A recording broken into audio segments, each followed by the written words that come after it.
today's session and a PhD scholar at the School of International Relations and Politics, Mahatma Gandhi University. It's a privilege to have all of you join us for what promises to be an insightful and engaging discussion. I would like to now introduce the Center for West Asian Studies, one of the most prestigious research centers within the School of International Relations and Politics, Mahatma Gandhi University. The center, under the leadership of Dr. Bejulal MV, is committed to promoting a deeper understanding of West Asia's geopolitical, socio-economic, and cultural dynamics. Dr. Bejulal is an academic expert in West Asian studies, migration, human rights, gender, citizenship, and international relations. He is currently an assistant professor at the School of International Relations and Politics, and in addition to his role as the chairperson of the Center for West Asian Studies, he holds several leadership positions. He is also the director of the Institute for Multidisciplinary Program in Social Science, chairperson of the Center for Migration Policy, Inclusive Governance, and chair coordinator of the Nelson Mandela Chair for Africa Asia Studies. We are grateful for Dr. Bijulal visionary leadership and continued guidance in making this center a hub of critical scholarship on West Asian politics. Now, I would like to introduce today's program chairperson, Dr. Lirar Pulikkalalath. Hope I'm spelling correct. An assistant professor at the School of International Relations and Politics, Mahatma Gandhi University. Dr. Lirar brings a wealth of experience and expertise in West Asian politics and international relations. He served as the Center for Indian Diaspora Study Chairperson and coordinator of the KPS Menon Chair for Diplomatic Study. He also holds important academic position at the Social Science Coordinator of the International Center for Polar Studies and serve as the program officer of the National Service Scheme, Campus Unite at Mahatma Gandhi University. Dr. Lirar is also an accomplished editor, serving as the editor of the South Asian Journal of Diplomacy and associate editor of the Indian Journal of Politics and International Relations and Journal of International Politics. We are fortunate to have Dr. Lirar as today's chairperson to guide us through this stimulating session.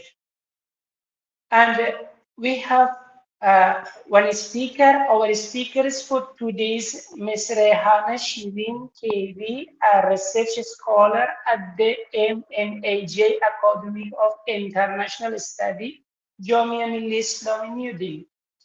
Ms. Rehana's research focus on the role of state and non-state actors in the reshaping the security balance in West Asia, particularly about the ongoing Gaza War. And today it's not only on Gaza War, it's shifting from Gaza to Beirut, the war between Israel and Lebanon.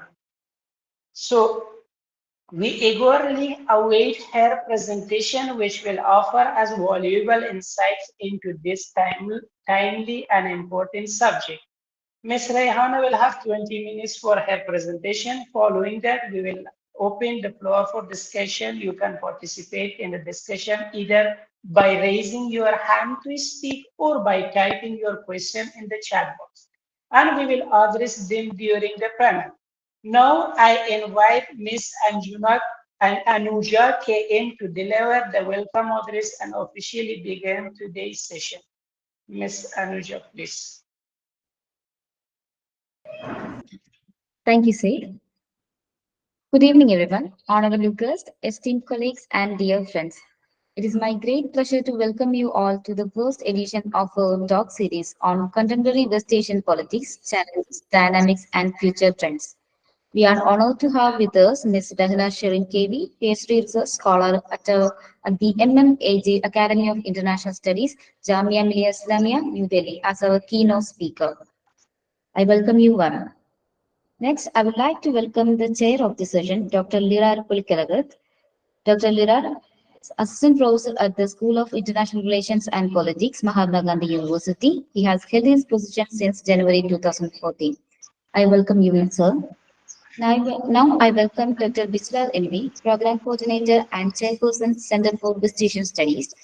Dr. Bijlal is an assistant professor at the School of International Relations and Politics, Mahatma Gandhi University, with expertise in visitation studies, migration, human rights, and international relations. I also welcome session coordinator Said Muslim Sadat, research scholar, SIRP, Mahatma Gandhi University. I also welcome RKPK undergraduate student, graduate school, SIRP. Once again, I welcome you all and wish you a fruitful and productive session. Thank you so much, Anuja. Now it's time for giving time for Dr. Bijulal, the chairperson of the center, to introduce about the series talk that we had already. So, sir, please welcome.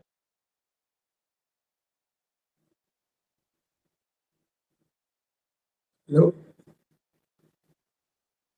can you can you hear me? Yes, sir. Hello. Hello. About this contemporary political developments, um, we have to actually look at what exactly has been contemporary in this context.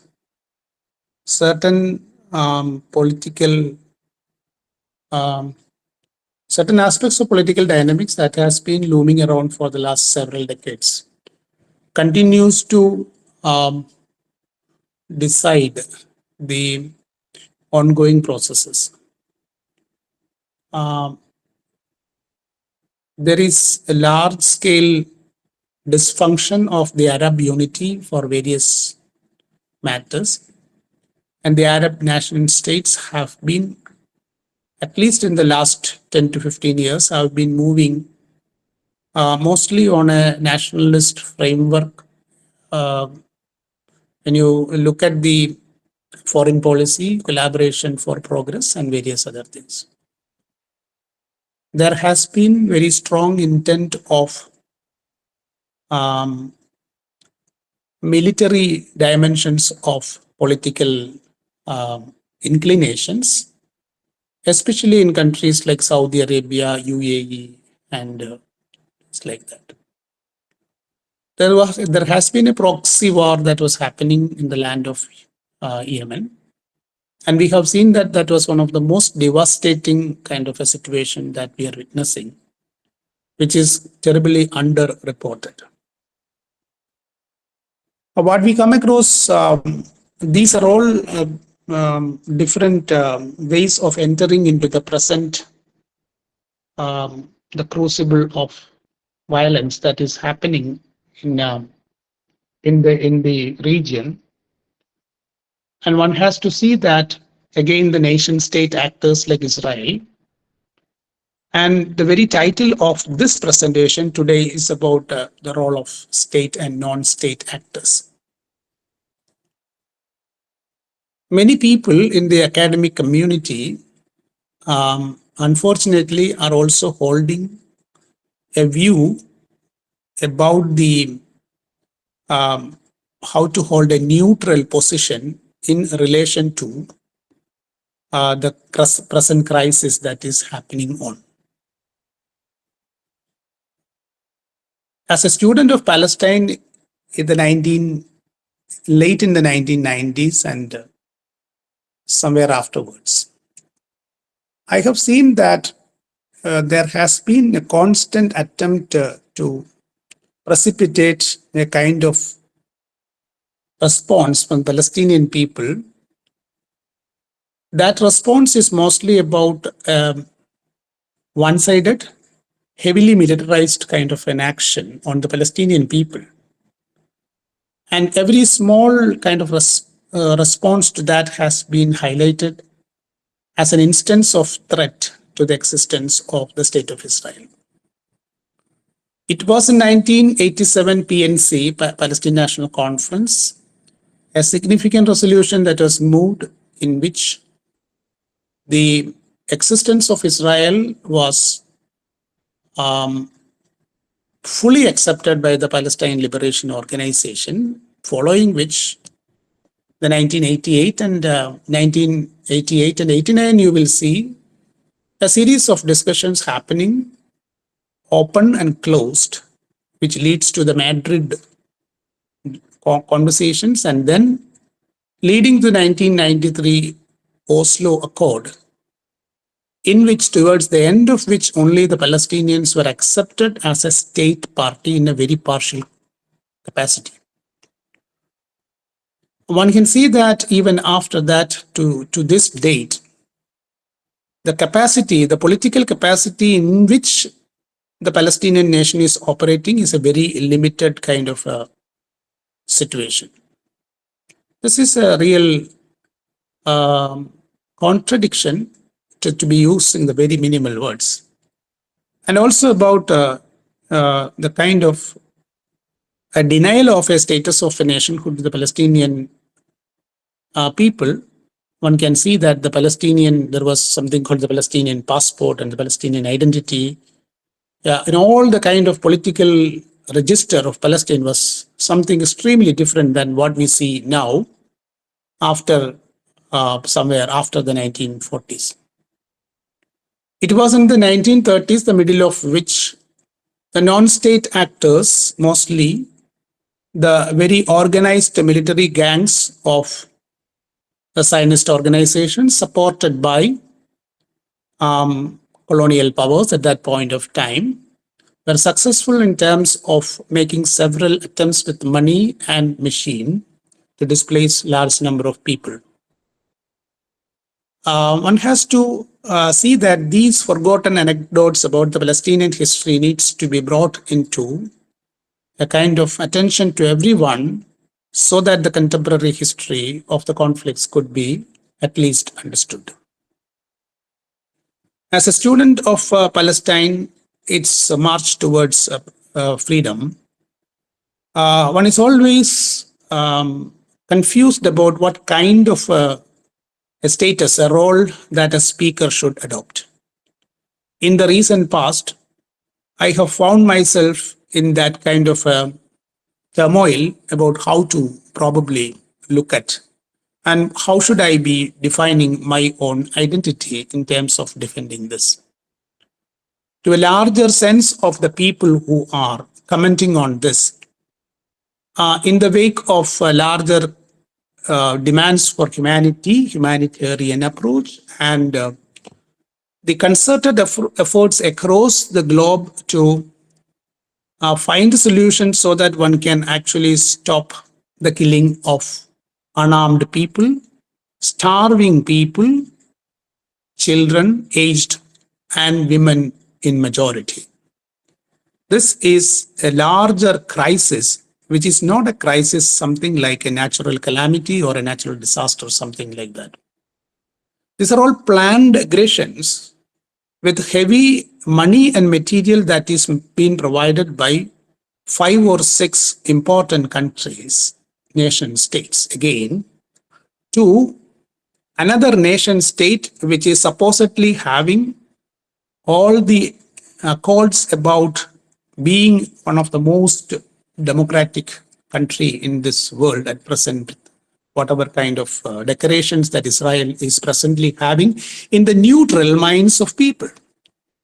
But one has to also see that how much of human life is being necessitated for the survival, political survival of Israel, not in a situation of a political turmoil or a crisis or a war or something like that, but on an everyday basis, what is happening in the West Bank of Palestine and in Gaza, how we can account for the massive and continuous forms of displacement that has been taking place in these two territories.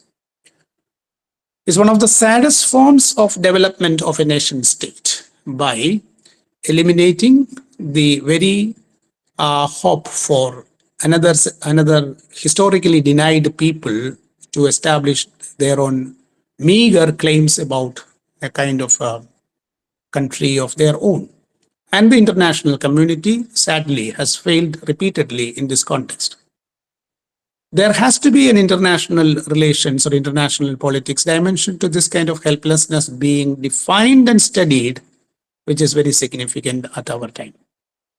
Because of the paucity of time, I would just come into one aspect about the severe kind of dimensions of the present conflict, in which a nuclear power state has been constantly using highly sophisticated arms to kill people, not only in so-called belligerency and also with non-belligerent locations as well. The most recent claim that we can reach our hands everywhere, that's an important statement for the global community, not just for the Palestinians or the Arabs.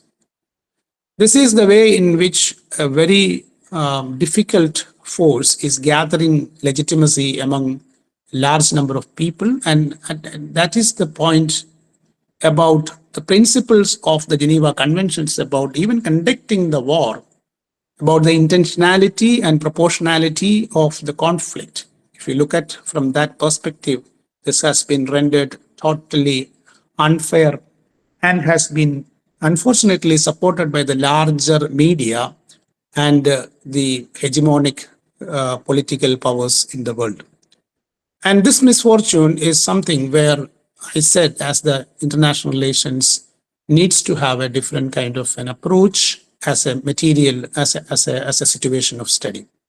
So with this, I wind up and over to Said to continue. Thank you. Thank you, sir, for your time and knowledgeable talk. I think it's time to invite the chairperson of today's program, Dr. Lirar. Welcome, sir. Thank you, Said. I hope I'm audible. Yes. Said, I hope I'm audible. Yes. Okay. Yes. Okay. Thank you. Yeah. First of all, I thank Dr.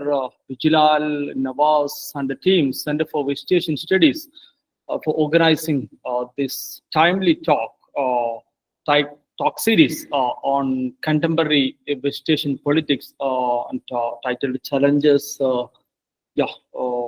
Challenges, dynamics, and future trends. So we know that what is happening, what is going on in this region, different actors are actively engaged in different ways. And anyway, as we gather here online, we are acutely aware of the complex interplay of what I say, social, political, economic, humanitarian, and security issues that continue to shape the lives of millions of people across the globe, especially due to the unending political and military crisis which is going on in West Asia or in different countries in West Asian region.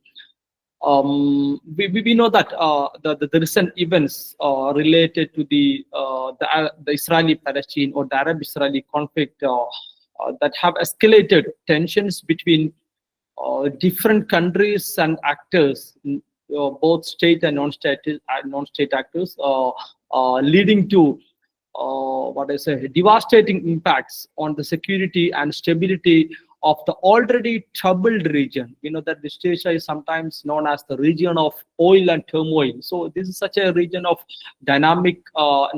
We can expect that any kind of instability or invasion or such kind of things can expect this region at any time. So anyway, today through this online academic engagement, actually we aim to foster an open dialogue about the role of non-state actors in shaping the fate and future of West Asia and the potential pathways towards peace and stability of this region and of course of the world.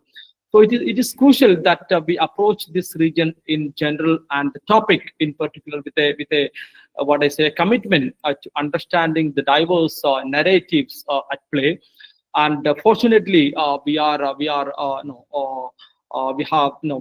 very fortunate and privileged to have with us a young scholar, Rahana Sherin from Jamia Millia Islamia, who specializes in studies in this region, West Asia, and we will share her insights and observations.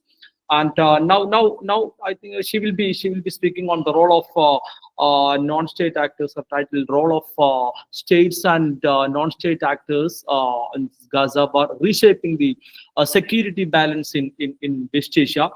And I know the thing is that I think there is no need to explain much more about the topic, because we have a resource person specialized on this particular topic. So I think let us remember that our discussions here can contribute to a greater understanding, and hopefully to meaningful actions that can help alleviating the sufferings of millions of people in West Asia, and pave the way for a more peaceful and stable West Asia. So I think there is no need to prolong my speech. So anyway, over to you, Sherin. Let us listen her observations and thought.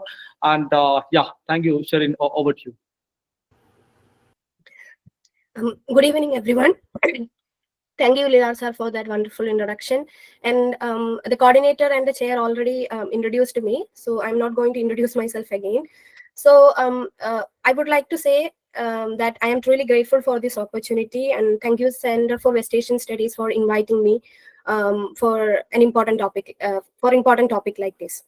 So without further delay, let's jump into my topic, because my topic, as you can see, it's a kind of vague and we need to have lots of discussions. So we have limited time. So I'll try to limit it in 20 minutes. So can you please change to the next slide? Okay. So first of all, without mentioning of the history, we cannot fully understand the situation, what is going on in Gaza. And that history is also very huge and complex. So I'm not going to tell the history in detail, but I'll point out some important events in the history. Am I audible? Yeah. Okay. Yes, proceed. Okay, thank you. So the first thing I would like to point out that, as we all know, the Palestinian was part of the Ottoman Empire. It was a great Turkish empire, and the Palestine territories was having some kind of autonomies in that period. And in the First World War, Ottoman Empire is failing, and Britain and France is sharing or dividing all the territories, which is supervised by Ottoman Empire. So as I pointed out in the slide, 1895 to 96. Why I mentioned the publication of Jewish State? Because I strongly believe that this is the starting of the philosophical and ideological basis of a creation of Jewish state in the Palestinian territories. Theodor Herzl is known as the father of modern political Zionism, and he was the man behind it. So there comes the philosophical ideological creation of Israel. Then the 1916, the agreement which divided the Ottoman territories between France and Britain. So the Palestinian is becoming the mandate of Britain. With this move, the sovereignty or the decision-making power over Palestinian territories is in the hands of Britain. And the 1970s, Balfour Declaration is happening. That is important because in that declaration, Britain is ensuring the Jewish people that they will help to create a Jewish state in the Palestinian territories. And the next slide, please. So in the 1947, the thing is happening, like 1947, at that time, there are lots of things are going on in the Palestinian territories because Jewish people are already migrating there, and the Arab peoples and the Jewish people are having problems with each other. And Britain is also facing lots of decolonial struggle all over the world. And Britain is also not in a position to take care of all these civil wars kind of thing. So Britain is deciding to leave Palestine without handling the power struggle between Israeli Jews and Palestinian Arabs. So in 1947, Britain left the place, and in US, the resolution of 181 is coming. That is the first time UN is talking about the creation of two states, that is Palestine and Israel. And in 1948, when Britain left Palestine, Britain transferred Palestine into UN. And at that time, the declaration of creation of Israel is happening. The Israel state is officially got established. And followingly, 1948, 1956, 1973, the Arab-Israeli war is happening. Next slide. So I'll not go into the detail of these wars. One thing you must understand is that all these wars, Israel is winning and Israel is getting more and more territory, is getting bigger and bigger. And in 1967 war is important because as we are seeing now, what is happening in Gaza Strip, West Bank, and Israel after this war, 1967 war. And after that, 1973 Yom Kippur war is happening. And this war is important because this is the last time the Arab army is fighting with Israel. And after this war, in all these Arab-Israeli war was led by Egypt.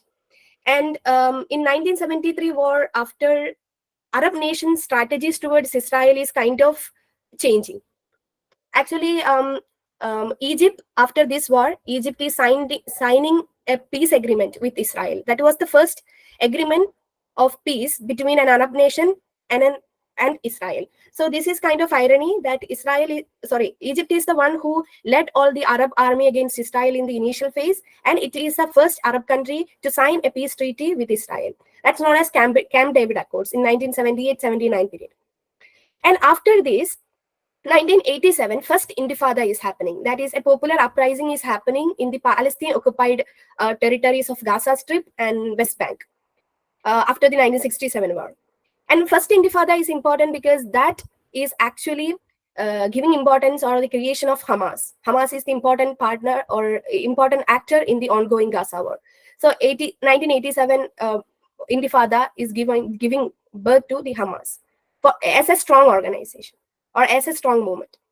And in after Hamas created, or this after first Intifada, a interesting change is happening in the Israel-Palestine politics is that 1964 May, there is an organization created called the Palestine Liberation Organization. It's an umbrella organization, or you can say it's an alliance of Palestine liberation groups, not like extremist group. They are not including Hamas and all, and they are talking like they are moderate groups. So after 1964 till 1987. There is nothing happening related to the recognition of Palestine and all. But after this 1987 Intifada and Hamas creation and all, Israel is recognizing Palestinian Liberation Organization as the sole representative of Palestine. And 1993-95 Oslo I and Oslo II accords were signing between Israel and PLO. PLO became the official representative of Palestinian cause. So I am limiting the history in the perspective of Israel and Arab nations and Palestine. I am not going into detail. Okay. So this is what, and according to Oslo II, West Bank is divided into 3 portions. That is, Area 1 is under fully Palestinian authority. Area B, it will be under Palestinians and Israeli security control, and Area C is fully under Israeli control. Why I am saying this? Because what happened is that in the Oslo 1 and 2, Israel is agreeing on the creation of a Palestinian National Authority. That means PNA, and they giving them a kind of semi-autonomy. They can rule the Gaza Strip and West Bank, but under the surveillance of Israel. That is what happened. And things are getting changes after 2000. Go to the yeah. So after 2000, in the slide, I am giving you the important events that happened after 2000. 2002, second Intifada is happening. And 2004, Yasser Arafat is dying because he is the leader of PLO, and he used to have a mediator between Israel, Arab nations, USA, and Palestine and all. So he is dying. And another important thing is happening. 2006, Hamas is getting an electoral victory in the Gaza Strip. So this is kind of a new and surprising element for Arab nations as well as Israel. They never expected that an extremist group like Hamas will come to the power through election method. So they are kind of surprised by the popular support Hamas is getting. So after Hamas came into the power, Israel is declaring that if Hamas is not accepting Israel's right to exist as done by PLO, it will retaliate. Hamas said the same, like Hamas is not going to accept the right of existence of Israel. So in 2007, Israel imposed a blockade on Gaza. The blockade on Gaza is very much important because as you can think about the geography of Gaza, it's surrounded by Egypt and Israel. So Israel is completely blocking the transportation of goods and people to the Gaza Strip and outside. So this is kind of creating an friction between Hamas and Israel again, and all those military operations are happening after that. In 2008, Operation Cast Lead, all those are operations done by Israel on Gaza Strip. And 2021, there is a 12 days of escalation is happening. So things are boiling. And the latest phase of this friction is we can see in the 2023 Gaza War. When Hamas and with the support of some groups, they launched armed incursions from Gaza to Israel. And it is the first invasion of Israel territory after 1948. That's why this invasion is very much important.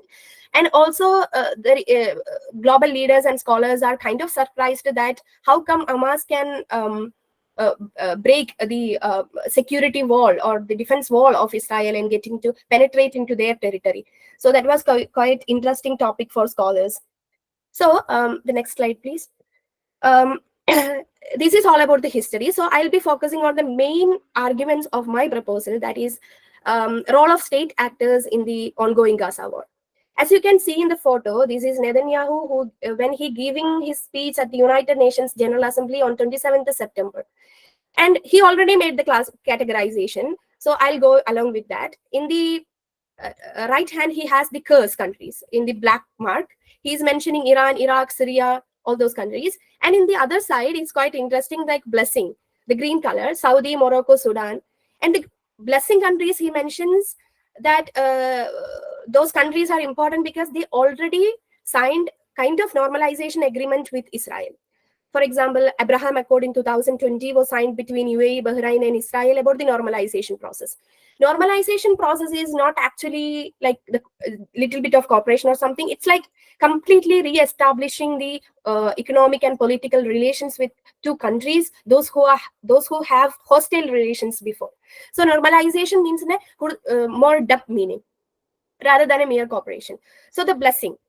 So in this section, I would like to say that when we are analyzing about the state actors' role in Gaza war, we have lots of states in West Asia, in international scenario. So in my presentation, I am moreover looking at in a regional perspective, and I choose 3 important states in the region who they are who they are playing an important role in the ongoing Gaza war. At the same time, those who can be a mediator in the future, according to my perspective. So I choose Saudi, Egypt, and Iran. Iran in terms of not as a mediator, but I choose Iran because Iran is a very important part of the Gaza war or the Israel-Palestine issue. So I wanted to make this statement that Israel-Palestine issue is not just an Israel-Palestine issue. It has various dimensions.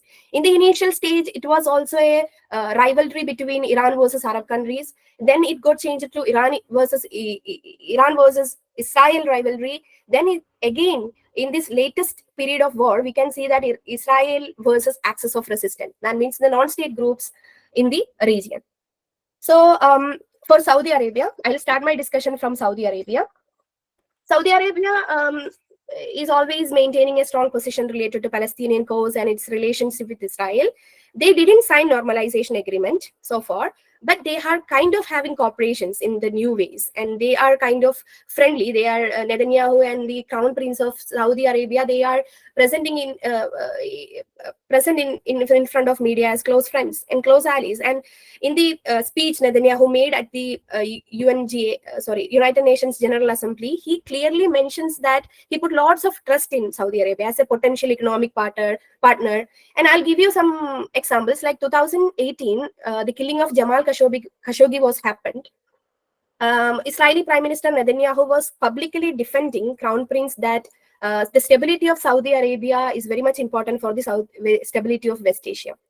So on basis of all these relationship, on the basis of my beliefs that Saudi can be a possible mediator in the ongoing Gaza war. The reason why I believe in that, because Saudi has a great leverage on the Israel, more than any country in the region now. Israel is giving more economic importance to the Saudi partnership, and in the recent speech also, Netanyahu is talking about the creation of in India, Middle East, European corridor, and the importance of this economic partnership with Saudi. So Israel want to have a normalization with Saudi so bad, so Saudi can use this leverage over Israel to bring Israel to the negotiation table. I strongly believe in that. And also, if this peace agreement or if this mediation happened between Hamas and Israel, that will help Saudi also. That will be a great diplomatic benefit or diplomatic victory for Saudi Arabia, because Saudi can reaffirm its role as an Arabian leader, the leader of Arab nations after Egypt. And also, Saudi's biggest security problem is how to deal with Iran. So if this mediation gets successful, Saudi can effectively balance Iran also. So that's what I believe. And for a positive note, I would like to share that in the 27th September 2024, Saudi Foreign Minister, he is making an announcement that Saudi is going to build a global alliance, which includes all the international actors and regional actors for the peace efforts in the Gaza War. So this is what I wanted to say about Saudi. And let's move on to the Egypt. Egypt, as you can see in the map, the geographical position of Egypt is the advantage of Egypt. That I believe that Egypt can become a potential mediator between Palestine and Israel, or Gaza and Israel, or Hamas and Israel, based on three facts. First of all, the geographical proximity Egypt is having with the Gaza. You can see there Rafah crossing. It's actually the border between Egypt and Gaza. And this Egypt-Gaza border is the only border of Gaza which is not controlled by Israel. That means all the transportation of goods, humanitarian, and everything is going through that way only. So this is what it's very important. And Israel is asking Egypt to have control of Rafah crossing for an indefinite period after the Gaza war. Egypt didn't agree for that. And the second reason is security threats. Egypt Sinai Peninsula, which is sharing borders with Gaza. Actually, Egypt border security is highly depending on the stability of Gaza, because Egypt is always worried that the extremist groups in the Gaza Strip and their ongoing conflict with Israel might affect the border security of Egypt. So Egypt also wants peace between Gaza and Israel. And neutral relations. As I mentioned earlier, Egypt is the first Arab country who is having a kind of peace agreement with Israel. So since then, it is having kind of diplomatic relations with Israel, and Egypt is quite communicating with Palestinian groups also. So Egypt can use these neutral relations to be a potential mediator in these conflicts. And as I mentioned in the case of Saudi also, Egypt can also benefit from this. First of all, its border security issue will be solved, and it can reassure, like it can be back as an Arab leader in the West Asian politics. And also, Egypt can handle the refugee problem, which it is facing from Palestinian refugee crisis. Then let's move on to the main part. Another main state actor in the ongoing Gaza conflicts, that is Iran. Iran and non-state actors, we can discuss it together, because as we all know, the non-state actors, non-state actors are those groups or organizations, they are operating independently of official state control. So their kind of military capabilities, their kind of attacking modes, we can't predict. Very unpredicted groups, these non-state groups. So in the context of Gaza war, the non-state groups, those who are playing an important role in the Gaza war, can be called as an axis of resistance. Axis of resistance is an alliance of non-state actors that is very popular in the West Asian region, and Iran is the one who is supporting economically, politically, ideologically this alliance. So in case of Iran, we are discussing about Islamic Republic of Iran, that is created in 1979 only, after 30 years after the creation of Israel. So before 1979, the Iran was under Shah, Reza Pahlavi Shah. He was the closest ally of US, so he was an ally of Israel too. So after 1979, things changed. Iran became an Islamic theocratic regime, and that the foundational principle or the founding principle of Islamic Republic of Iran is anti-Israel and anti-American, anti-imperialist thing. So in Khomeini, the supreme leader of Iran, he mentioned in his speech calling Israel as a little Satan, America as a great Satan, and Soviet Union as a lesser Satan. So this made it quite clear that what would be the Iran approach towards Israel.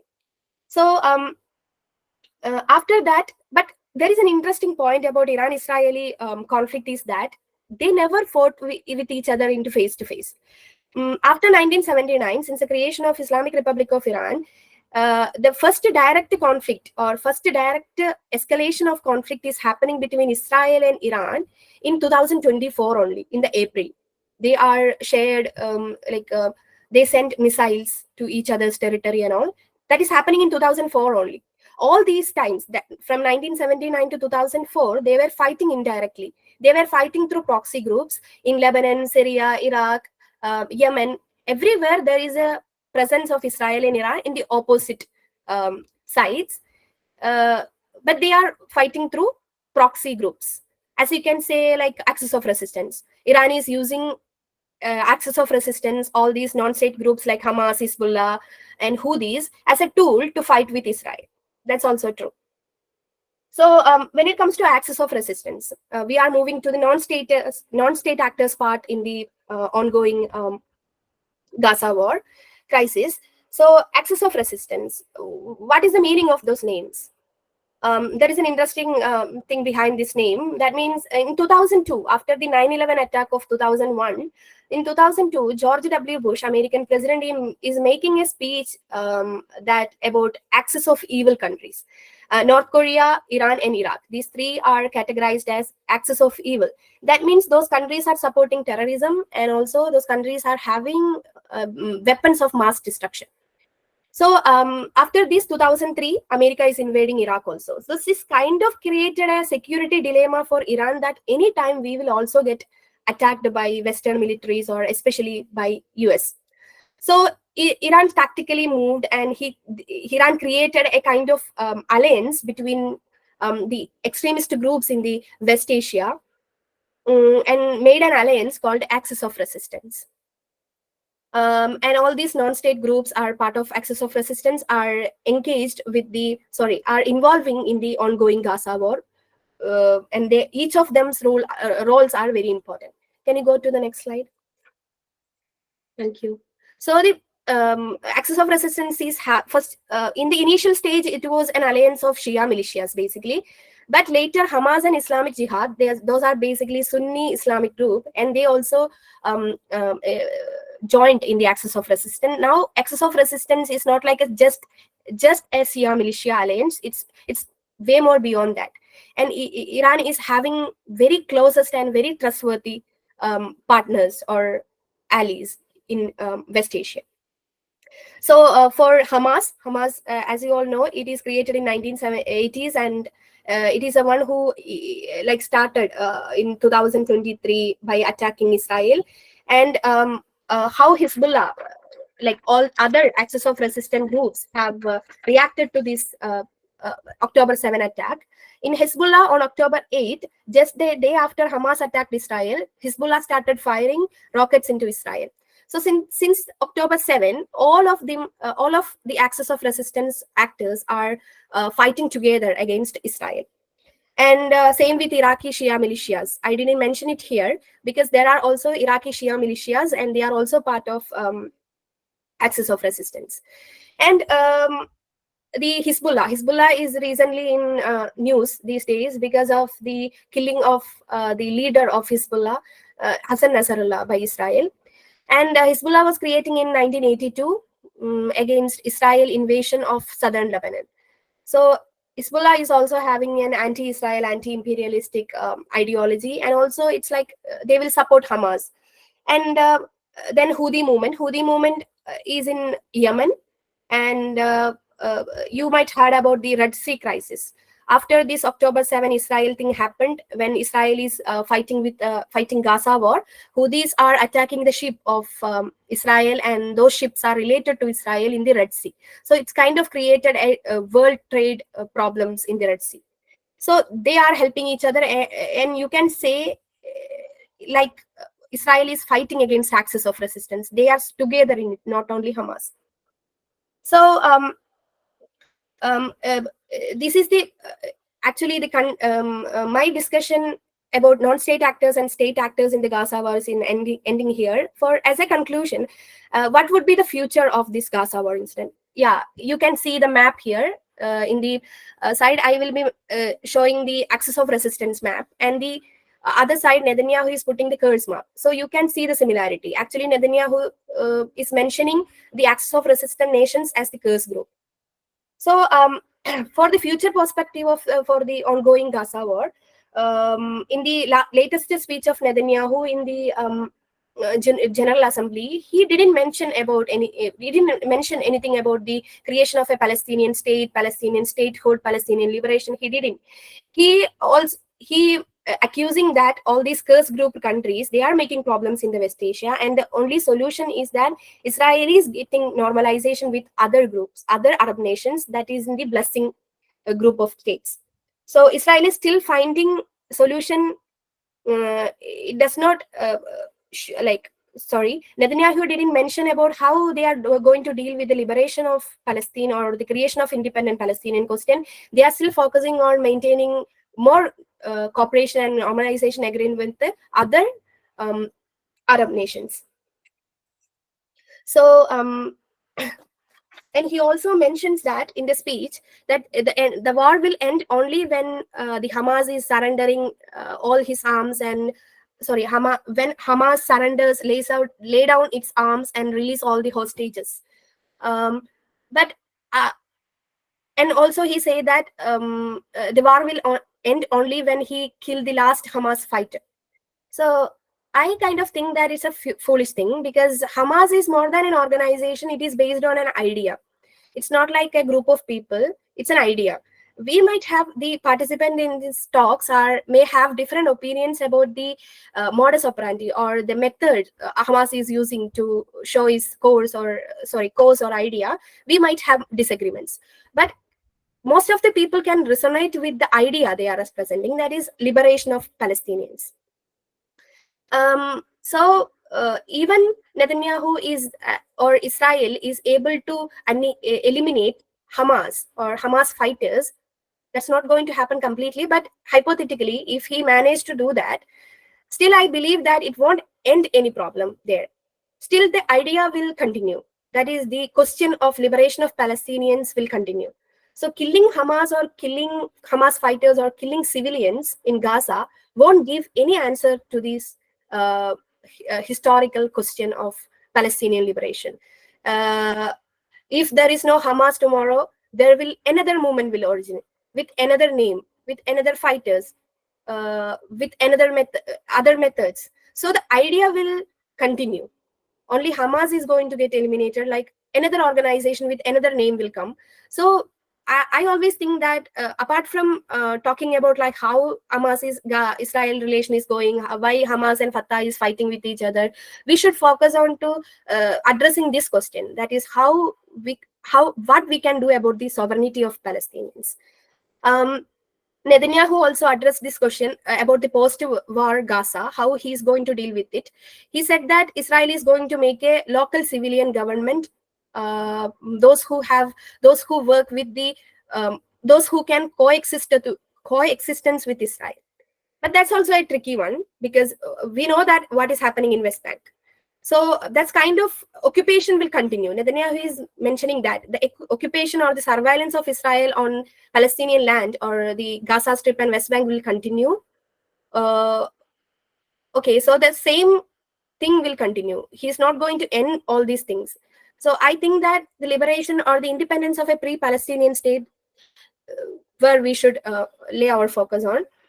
And maybe you might have, I'll end this discussion with the last point I wanted to make. So why Israel is so, people are blaming Israel for war crimes and all those things. So let's look into the issue in the Israeli approach, because I found out that there are some reasons why Israel is not accepting the free Palestinian state. One dimension is economic benefits. That is, West Bank and Gaza Strip are providing more cheap labor to the Israeli industries and all. Israel is getting lots of cheap labor and raw materials from Gaza Strip and West Bank. That is actually beneficial for Israel. So if they are losing those workforce, that will harm the economic or the industrial development of Israel. And the second one is ultra-nationalist tendencies of Israel. Israel is a country who is following an aggressive nationalistic tendencies, and there are groups also, extreme nationalistic groups also, and almost all the leaders of Israel is kind of having a relation with these nationalist, ultra-nationalist groups. And recently, there is a kind of talk is happening in Israeli scholars that they are calling this young generation as post-Oslo generation. And they are calling that these generations are not knowing about the brutality of war that happened between Israel and Palestine. So they are more concerned with Israel's security, and they are having this ultra-nationalist tendency that to eliminate every Palestinian Arabs and get occupied every land. So these kind of tendencies are very prevalent in Israel's society these days. And also, of course, there is opposition to this there. So the prime ministers of Israel is also kind of influenced by, or he wanted to maintain its popular figure by using some ultra-nationalistic agendas. And then another thing is an interesting dimension, that is Israel is the one who is providing most sophisticated security measures to other states. So in this scenario, there is an interesting book by Anthony Lowenstein. If you are interested, you can check it out. The title of the book is The Palestinian Laboratory: How Israel Export the Technology of Occupation Around the World. It shows that how Israel is using Palestinian occupied territories as a laboratory to check its weapons and its technologies, surveillance technologies. They are actually kind of marketing it like for the 50 years we are dealing with Palestinian occupied territories and the biggest enemy of Hamas and other groups under our surveillance, and look at what we have acquired. We are still living here with the kind of hegemony and superpower. So they are marketing it and they are selling into other countries. So this is also another dimension of Israel-Palestine conflict. So I think almost I covered the main points of my discussion. I have lots to say, but I am limiting it in my time, so I can give more time to the discussion part. If you are not clear about any area or want further clarification, you can ask me in the discussion time. And once again, thank you for this opportunity. And Thank you, Ms. Rahana. Thank you for your excellent presentation and for sharing such a valuable insight with us today. Now I'm going to invite Dr. Lirar for giving the feedback of our speaker today. After that, we are going for the panel discussion will be open, and you can ask your question through the chat box or raise your hand and directly you can ask. And there will be a question I can give. Thank you. Thank you, Said and Rahana. Yeah, we know that the Israeli-Palestinian conflict that has taken a new turn with the recent developments in the Gaza Strip, Lebanon, and Yemen, and other parts of West Asia. The conflict is often characterized as one of the most protracted crises in modern history, complex to understand and difficult to solve. Everyone knows, and because the conflict is there since the creation of the state of Israel in 1948, and still various actors are actually fighting for that or involved in this crisis. And for almost 1 year, videos and images posted on media show alarming scenes of chaos in and around the historic Palestine, or I would say contemporary Israel. And what I say, almost all medias, be it print, electronic, or social media, are flooded with such images expressing concern about the future of East Asia, fate of the people in this region, plight of displaced community, the inability of international community to solve the issue, and the weak role of United Nations in finding a permanent solution. So many things are actually associated with this ongoing conflict. And yeah, anyway, thank you, Rahana Sherin, for this insightful presentation. You have provided us with a thorough understanding of the role of non-state actors in the ongoing political crisis and insecurity situation in West Asia. By you began your presentation with the historical evolution of the whole crisis, the role and the role of different actors or the factors that ultimately led to the creation of Israel and subsequent developments or crises happened in this region. And you have explained and highlighted how these entities or actors not only influence this conflict dynamics, but also how these actors are actually shaping or defining the region's politics and international relations. The talk has actually stressed the importance of considering both the state and non-state actors. By analyzing the nature or by looking at the very nature and future of conflicts in this region, it is obvious, it is very much clear that the motivations and actions can of these actors can significantly affect both the local, regional, or the region communities, and that can also, or can have some kind of implications from the responses of international community, because that is also very much important. The role of international community, because we are watching how the international community or international actors, be it superpowers or international organizations like UN or regional organizations like GCC or Arab League or OIC, how they engage with this crisis is also very much important. Anyway, now I would like to open the floor to questions. So please feel free to share your thoughts or ask for clarification on any points raised during the presentation. And one more thing, remember that your insights and queries are actually invaluable to deepening our understanding of this complex issue. So I look forward to a lively discussion. So the floor is open for your questions and comments, please. There is a question from Anas TP. He is asking that how do the actions of state and non-state actors in Gaza War impact the border security dynamic and alliance in West Asia?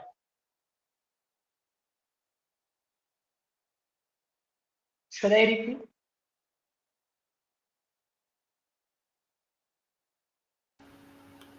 Should I answer now after one question? Let me check the box. If there is more question, I can read and you can answer all together if it's possible. I think let us have 2-3 questions together. That would be better, so that we can save time. Okay, then only we can wind up on time. I think that would be better. Is it okay, Rahana? Yes, sir. Yes, sir. Okay, let's have 2-3 questions more. Sir, are you okay? Yes, sir. There is another question in the chat box from Hari Krishna. The question is, he's saying, even as the sovereign nation, Ukraine is facing the brutal attacks from Russia. And we can see how Afghanistan also, a sovereign nation, captured by Taliban. So even if getting liberation or a little of sovereignty to Palestine, how can the state actors and non-state actors like United Nations can ensure the safety of economic, political, and social condition of Palestine? This was the second question.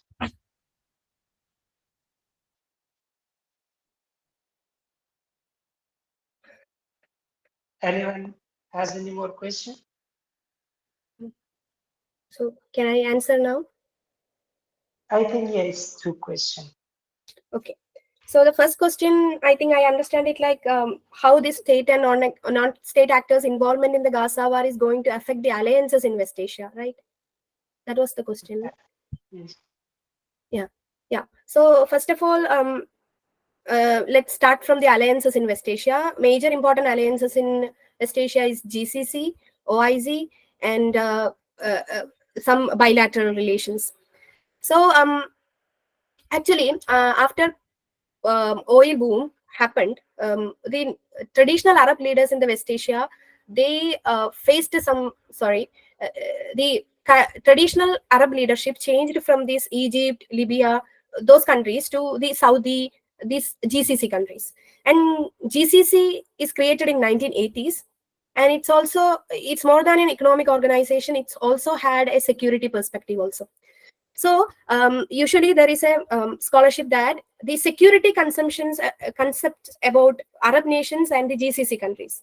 Arab GCC countries and non-GCC Arab countries. That is something different. For example, the non-GCC Arab countries are not perceiving Iran as an existential threat. Okay, they can cooperate with cooperate and live with Iran, but in the GCC countries, except some countries, Oman and Qatar, I'm talking about the major countries like Saudi and all, they are treating Iran as an existential threat. So this is influencing their position in the Israel-Palestine war also. They wanted to balance Iran. Iran is getting more and more popularity among the Arab population with the support of Axis of Resistance by involving in Gaza war and all. So these GCC countries like Saudi and all, they wanted to balance with the help of US and all. So so their actions in this particular Gaza conflict is highly influenced by their security concept. And when it comes to other Arabian nations like Egypt or Sudan and all other Libya countries, even Morocco and all, they signed agreements with Israel, but they don't have that much problems with Iran. So they are ready to mediate in the neutral sense. I think that this okay, one thing I can say is that inside GCC there is a kind of split is happening with related to Gaza war. Actually, Qatar is a kind of having GCC is the alliance which asks that the countries in the GCC, that means UAE, Bahrain, Qatar, Oman, Saudi, they should have a common security policy and kind of common economic policy. But Qatar is deviating from it, and Oman also. So this Gaza war or the future of Gaza war can influence the GCC intra-GCC dynamics. That is I think. But on other alliances, I don't think it will make such big changes. Maybe the approach towards Iran might change a little bit. So then the next question is in the chat box is about Ukraine and Taliban, Afghanistan and all. So we are talking about sovereignty and self-determination of the people. So the political, economic, all the social conditions are coming after the sovereignty. So we are talking about the liberation of Palestine. They are the people who historically doesn't have a right to choose their own rule or their own territory, or they are living generations by generations in the refugee camps and all. First, we need to settle their self-determination rights. Like like anticipating the future that okay, they might have economic political problems under extremist groups like Hamas. It's a second question, I believe. In the first question, we should give them the self-determination first, and we should let them decide what they want. They are living under occupation for a long time. So as you said, Afghanistan was taken over by Taliban. Afghanistan is taken over by the Taliban. It's a dimension that Afghanistan has gone through a illegal invasion of USSR and US. It is a battleground for major powers. That's also impacting the popular opinion there. They are thinking like, okay, why should external powers are ruling us? We should give chance to our internal people. That's why they kind of Taliban is getting the popularity there. It's not the fault of people, or it's not the fault of Taliban or something. And Taliban is quite engaging with other groups also. So on the basis of whether they are like based on Islamic ideology or not, I don't think that like we should deny them their right or self-determination. We should give them the chance at least. No? So that's what I wanted to say. So any more questions? Two persons are hand raised.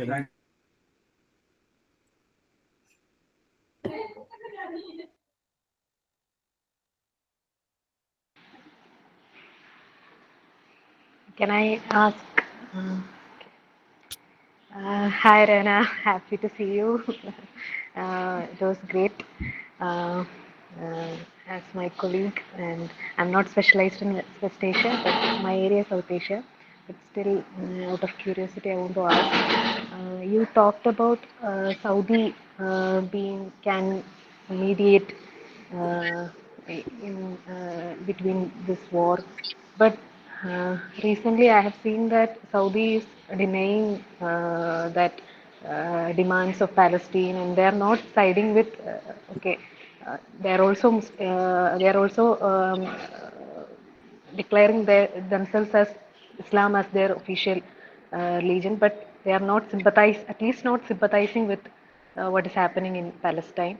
So how can you say that Saudi can be a mediator in that case? And you right now mentioned about Qatar. Recently, Qatar declared financial aid to Palestinian whoever suffering from the incident. So how do you see that? Maybe Saudi is a main player in GCC as you mentioned, but Qatar is also emerging as a main player. And what do you see the role of China, Russia, how they are supporting this axis of resistance in this case? Because US is not utterly, they're just backing up Israel in this case. So how do you see those things? Yeah. Can I answer? Yeah, please. Yeah. So the question Ammu asked is like I already mentioned it in the presentation that people have like a very confused stand about Saudi. Why Saudi is not doing anything? Why Saudi? But Saudi made its stand very clear, just like India and other countries. That is, they are not going to sign the normalization agreement with Israel. Like if there is no free Palestinian state, they still support the two-state solution. And the kind of observation, I think, like they are not giving aid to the Gaza, or they are not supporting to the Hamas or axis of resistance or in the name of Islam, because Saudi is a monarchy country, Arabian monarchy country, and it's very conscious about its security every time, like since the creation of Iran and Israel and all those things. And this GCC countries, the biggest disadvantages of GCC countries is that they don't have that sophisticated military technologies and military setup. So they are historically, Saudi is depending upon Western nations for their security technologies. So this is one of the main reason, like why Saudi is so close with US, even though it's a Sunni majority country. So, but it's supporting Palestinian cause actually. Why I am saying Saudi can be a potential mediator? A mediator should be a neutral person, or those who can talk with the two parties. Qatar, the limit of Qatar is that Netanyahu in the recent or the late in the one of his speeches, he mentioning that all the GCC countries except Qatar are ready to cooperate with us. So Israel is like, I pointed out the thing in the presentation that Saudi has this leverage over Israel to bring Israel to the negotiation table. This kind of leverage, I think no other countries in the region have. That's why I mentioned Saudi has this advantage over the other countries. It's not because of any other things. That is, and Saudi is not supporting axis of resistance or extremist group. Apart from Iran, there is also another reasons. In 1979, what happened in Iran is also a popular uprising movement. That means a popular movement. It has the supportive of Marxist parties in Iran. It starts the support of women's movement in Iran. And it got lots of support from the society. Then it got Islamic Republic of Regime. That's another case. But still, it's a popular movement. And it's toppled a important regime in the Iran that is supported by the mighty military power of US at that time. At the same time, Saudi was also depending on US for the military aid and all. So Saudi is quite surprised that how can they do this with Shah regime? And Iran is completely changed after that. And also the problem with these monarchy countries are that they are getting the legitimacy, traditional legitimacy they are getting. So there is a possibility that a popular movement can arise within Saudi, and that can topple or that can be a challenge to the monarchy regimes of GCC countries. I think this is what they fear the most. After Arab Spring happened in 2011, related to Arab Spring, some uprisings have been happened in Bahrain, and that was actually kind of become a proxy war between Iran and Saudi, because they are fearing this kind of popular uprisals. So to the point of making its population, or we know that there is a popular resentment among the Arab population all over the world against this Palestinian occupation of Israel. So these countries can't blindly go and support Israel. It will harm their legitimacy among the people. So Saudi is also careful about that. And the crown prince is also using lots of methods to enhance its popularity among the people. So in this situation, I think Saudi is the can be a potential mediator between Israel and Gaza. I hope you understood the points. Then the last thing you asked, the international actors. International actors are there, but I think Israel-Palestine problem is more relevant in the regional perspective, because China is there. China managed to get a peace agreement with Fatah and Hamas. It's a good thing. It's a very good thing. But as we all know, China is not that much interested in involving in internal political chaotics. China is not ready, not at he's ready, is actually involving as a peacemaker in West Asia, but at the same time not that much interested. In the Russian case, Russia is doing in Ukraine. It's also a kind of invasion and kind of against international laws and all those things. So Russia is already dealing with Ukraine. That's why they are not so much interested in what is Israel doing in Palestine. So they, even though the what severity of two things are different, but they are kind of doing the same thing. That's what I believe. So so I think you got the answer.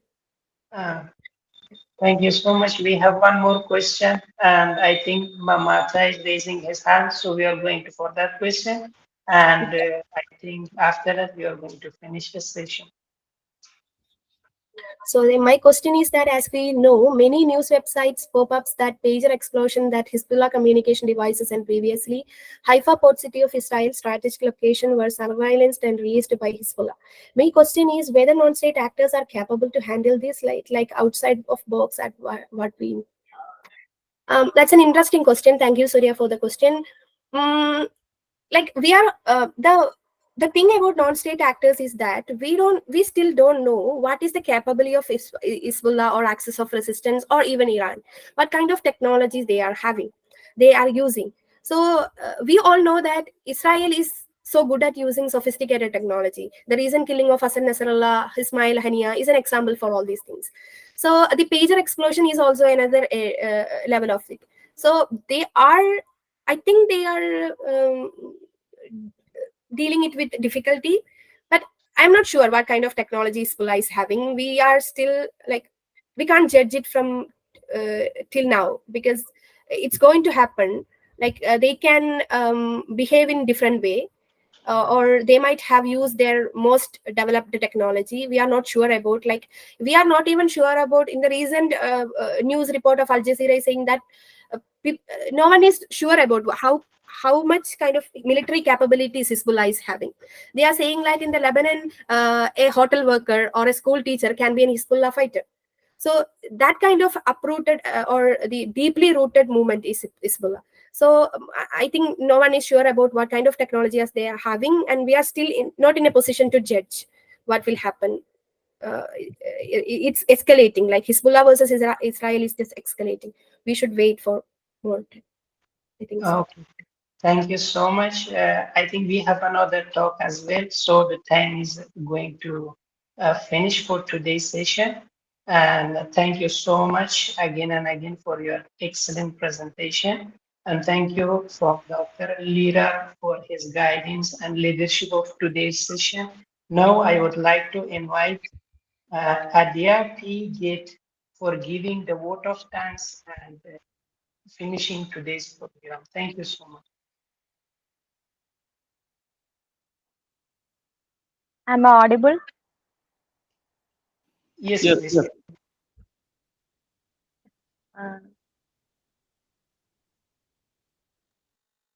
Okay.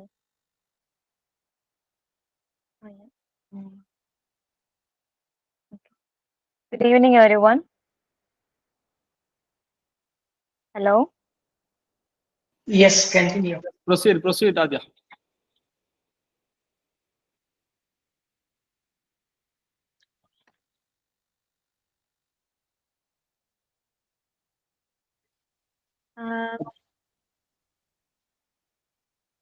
Lirar sir, I will come back in 1 minute. Okay.